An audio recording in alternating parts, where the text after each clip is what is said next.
This list of books is probably the most challenging list that I've ever had to come up with.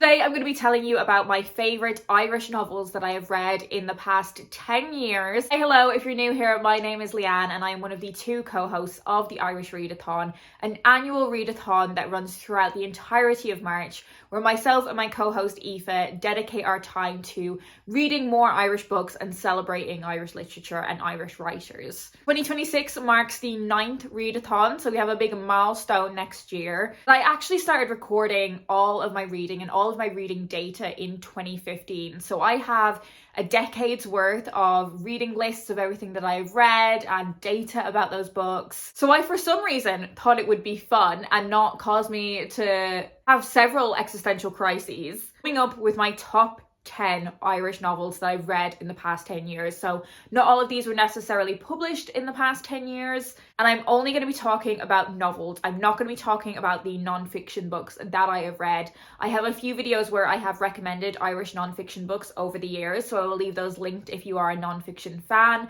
But today we are just talking about the novels. I'm not talking about any books that I've read so far this year in 2026. So we have a very clean, 10 years of data. Also, any Irish books that I have read in January and February, I've already spoken to you about fairly recently. And also, there is still a very tiny, very tiny bit of March left. And in a few days, I will be reviewing everything that I've read for this year's readathon in my reading wrap-up. But actually, I didn't end up including anything in this list that I read in 2025 either. Just a few weeks ago, I did a roundup of my favourite Irish books that I read last year, so I've spoken about those quite recently. But also, I felt like anything that I read in 2025 had a level of recency bias to it, and that has been one of the really interesting things about coming up with this list, especially because I am not a big rereader. There's actually only one book on this top 10 list that I have reread. So coming up with this top 10, I was really trying to balance out things that I had read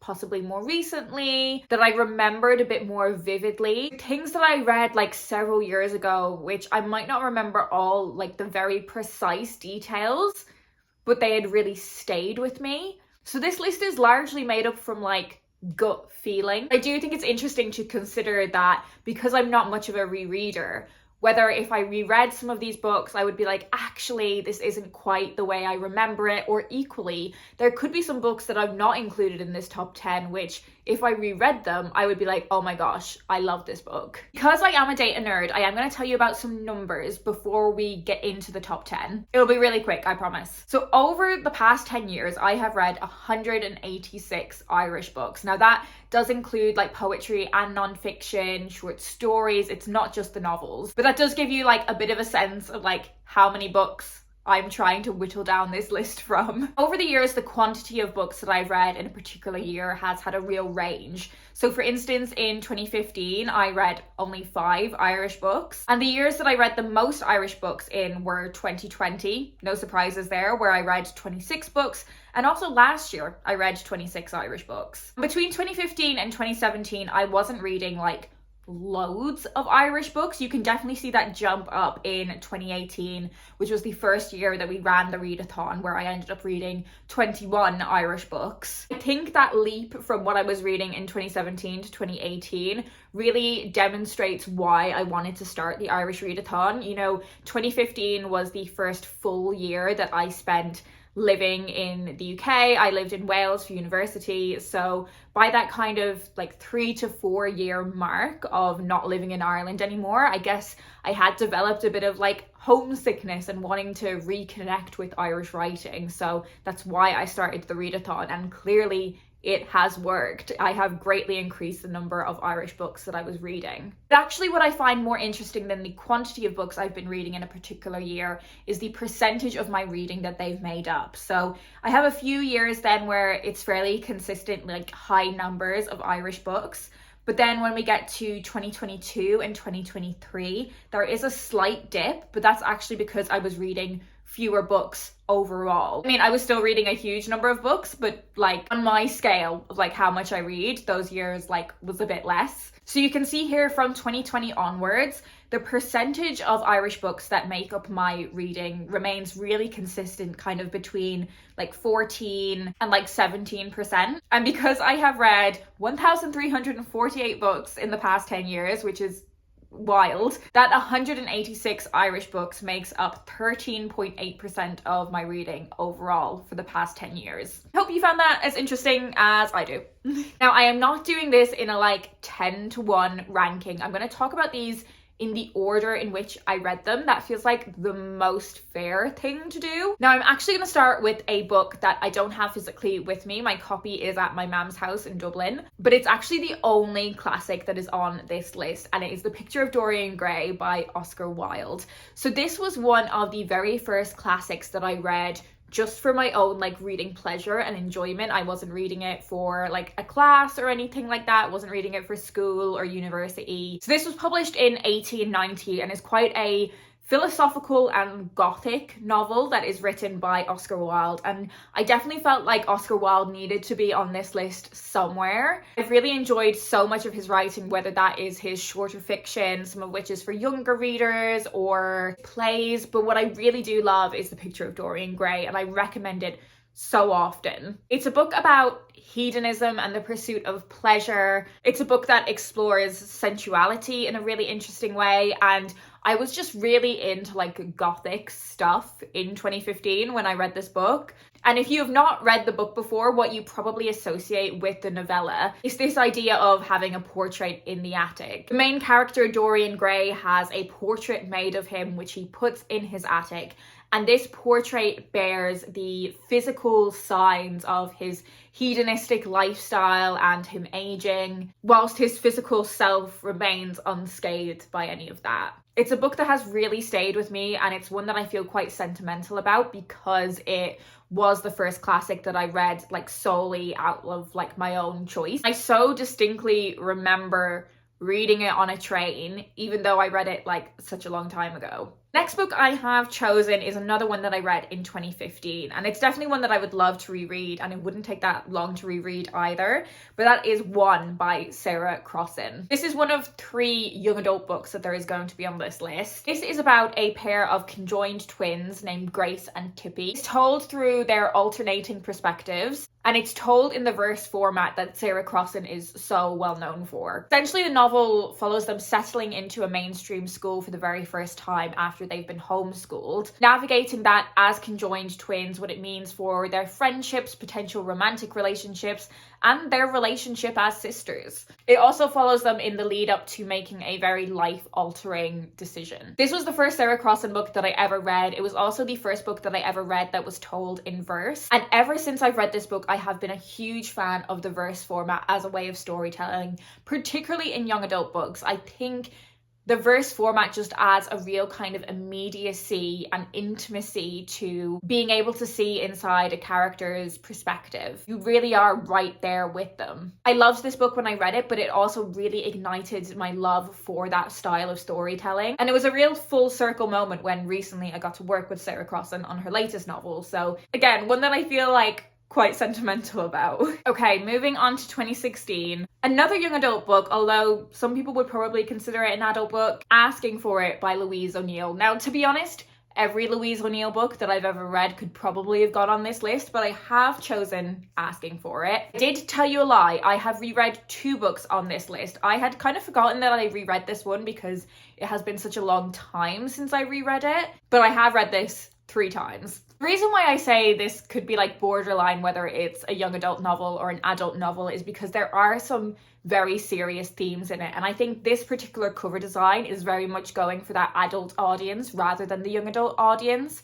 But I do think when this first came out, it was very much like targeted as a young adult book. It is following a teenager named Emma who lives in a small town in Ireland, and the aftermath of sexually explicit photos of her being circulated online without her permission. I think this novel was so ahead of its time in terms of bringing this issue to the forefront of conversation. And whilst it does deal with some incredibly heavy themes, I do very strongly believe that if something can happen to a teenager, there needs to be a way of putting it in fiction. If it's possible it can happen to a teenager, it needs to be possible for them to read about. And I think Louise O'Neill just completely nails it being like not shying away from some like really scary stuff, but still being presented in an age appropriate way. The novel paints such a thorough picture of misogyny and revenge porn, of rape culture and victim blaming. It takes a very specific look at it in a kind of microcosm of Irish culture and how these things can particularly unfold in small towns. But I think it is so kind of universally relevant to explore these themes. I reread this so much while I was at university because misogyny and sexism, particularly within the context of Irish literature, was something that I was reading and writing about a lot. And I definitely drew on this as a source for that. You can see here like all of the sticky tabs remain from when I was like, I must have been like 20 years old. But as I said, so many of Louise's books could be on this list. I think if I had to give like an extra shout out to one of her adult novels, it would be Almost Love. But I think they're all brilliant. Another novel that made this list from 2016 that I don't have my physical copy of with me here is Room by Emma Donoghue. This is a novel that has just stayed with me so much, and I so vividly remember the visceral reaction that I had when reading this book. It is told from the perspective of a 5-year-old boy who is being held captive in a single room alongside his mother. So the novel begins with us getting his kind of perspective of living in the room, of being captive, but it then follows their escape and what it is like for both of them to try and reintegrate into society. In fact, it's not reintegrate for Jack. This room is all he has ever known. I remember being so impressed with that child perspective. I think it is so difficult to be an adult author and really get into the perspective of a child, especially someone so young. He's just 5 years old. I just so clearly remember reading this, and particularly like when they get out of the room, my heart was like racing as I was reading the book. And I think that was probably one of the very first times that I had that level of visceral reaction to reading something. I've read a few Emma Donoghue books since, but nothing has kind of stayed with me in the same way that Room has. She has written so many books. I definitely want to read more of them. None of the books that I read in 2017 have made the list, but in 2018, I read Normal People for the first time. I have reread it twice since. I don't think I need to tell you too much about Normal People, Sally Rooney's second novel. Just a very quick overview. This is the story of the complicated situationship/relationship between Connell and Marianne, who we meet in their final year of secondary school and then heading off to college in Trinity College in Dublin. Throughout the novel, Connell and Marianne move in and out of one another's lives. Neither of them are ever fully able to articulate how they feel about one another and the emotions that they're experiencing about their own lives. It paints such a vivid picture of college life in Dublin. So many readers have found the miscommunication between the two lead characters really irritating, but I actually found it so authentic and true to life around how young people can fail to communicate when they're experiencing certain feelings for the very first time. They don't know how to explain things. They are constantly getting like wires crossed. And what I love about this book is how much is said with what is unsaid by both of those lead characters. It is such a quick read. As I said, I read this for the first time in 2018, and then I reread it in 2019, and then I reread it again in 2020, and I so vividly remember that 2020 reread because, of course, it was like the blaring sun in the middle of lockdowns, and I just needed this book. One book that I read for the first time in 2019 that has made it onto this list is The Break by Marian Keyes. Now, to be honest, this could have been quite a few Marian Keyes books. I went back and forth whether I wanted to include Watermelon or maybe Rachel's Holiday, but I think it had to be The Break for me. So this book follows Amy, who one day her life is completely uprooted when her husband Hugh decides that he is leaving her. They are going on a break. He is going to temporarily abandon their marriage and their children so he can go and find himself traveling Southeast Asia. And we follow Amy over the course of that 6-month break and what it means for her life and her romantic life and her children. I had never read a Marian Keyes book until I read this one, and I think that's ultimately why I've put The Break on this list. It was just such a game-changing read for me. I just couldn't believe that I had neglected to read Marian Keyes books up until that point, and since then I have just loved reading them. So I read a couple of her more recent novels almost like immediately afterwards. Over the course of several years since then, I have read a Marion Keyes book every year. Normally I do read one every year for the Readathon. I've just been gradually working my way through her back catalogue, and it has been such a treat. But I think the break will just always stay with me because it was a reading experience that I'd never had before. I didn't realize a book this large could be such a like breezy read, but also simultaneously be such a like emotionally impactful read. I really just feel like Marion Keyes is the best person, the best author at what she does. She is such a keen observer of human nature. She is so witty. The breadth with which she explores the experiences of womanhood is something that I really value. And I think The Break is a great place for that thematically, because you get different generations of women within this same book. And it just kind of perfectly set the tone for me just devouring a single author's work. Big fan. There are two books from 2020. The first of those is Tender by Belinda McKeown. This is my strongest recommendation for anyone that read Normal People and wants to read like something else that's similar. Like, this is my strongest recommendation for that. It came out originally in 2015. It follows the very intimate and intense friendship between Catherine and James, who are both exploring Dublin in the 1990s and are hungry to learn more about themselves and explore the adult world around them. Their connection intensifies and so many kind of boundaries are pushed. And the book really explores the fine line between what is friendship and love and longing and obsession. It explores unrequited love, and it also has that thing of like two young people unable to fully articulate what they're feeling and what they're experiencing. I do really want to reread this one, and I do also want to read, recently Picador reissued Belinda McKeown's debut novel Solace, which I've never read before, and I would love to read that one too. I have such a vivid memory of reading this on the tube in London. It was kind of like relatively early days of me living in London. It was just before like the lockdowns in like the March-April time. So this has just like really stayed with me. And then the other book that I read in 2020 that has made this list was Guard Your Heart by Sue Divin. So we are back with YA, the final young adult book on this list. For that little bit of context as well, I started my first publishing job and moved to London in 2019. So that was with Pan Macmillan. So I ended up reading like quite a lot of Pan Macmillan books over that like 2019-2020 period. And like both of these are published by that same publishing house. This is about two teenagers, Aidan and Iona, who were born on the day of the peace deal in the north of Ireland. And when we pick up the novel, they have both just turned 18 years old. Aidan is Catholic, he identifies as Irish, he is a Republican. And Iona and her family very much consider themselves British, they are Protestant, and she has family that are in the police. So they are from very different sides of this kind of like cultural, religious, political divide. And one night their lives become tangled in a way that neither of them would have expected. And it leads both of them to confront things about their kind of cultural, political, religious upbringings. And this book really looks at that generation of people who were, in theory, born in a time of peace in the north of Ireland when the capital T Troubles were over, but how in reality there is still so much of that history that lingers on the streets of Derry and beyond. I think this is a really powerful book that explores a generation and a place that hasn't been explored that much. And just again, it's one that has massively stayed with me. I've not included anything that I read in 2021 or 2022.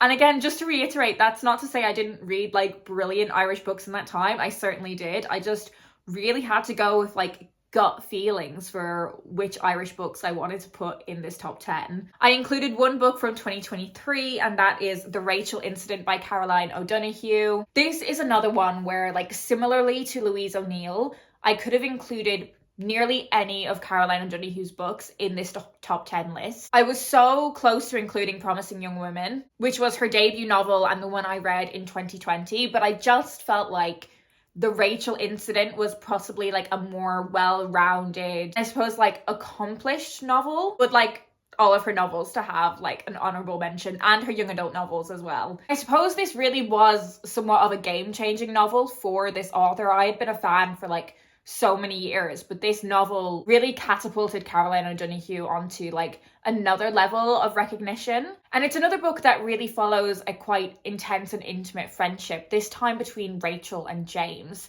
who are living together. Rachel has this kind of fascination with one of her professors. She's like a little bit in love with him. His name is Dr. Byrne. And this begins as somewhat of a harmless crush, but things actually spiral off in a direction that you might not initially anticipate from that setup. And that really tests the limits and the boundaries of her friendship with James. And the pair of them find their lives really intertwined with Dr. Byrne's in ways that just get messier and more complicated as the novel progresses. I really loved how sharing a house with someone and like the intimacy that that gives you with someone was captured in this book. It is like perfect book club reading in that it is very kind of easy and straightforward prose to consume, but there is so much kind of substance to discuss with people. So it's the perfect book club book for that reason. And there's also so much depth around the position that queer people have culturally and politically in Ireland. I mean, for that exact reason, I find that Tender and The Rachel Incident are two novels that could very easily be in dialogue with one another. I really love the complexity of character that Caroline O'Donoghue paints her characters with.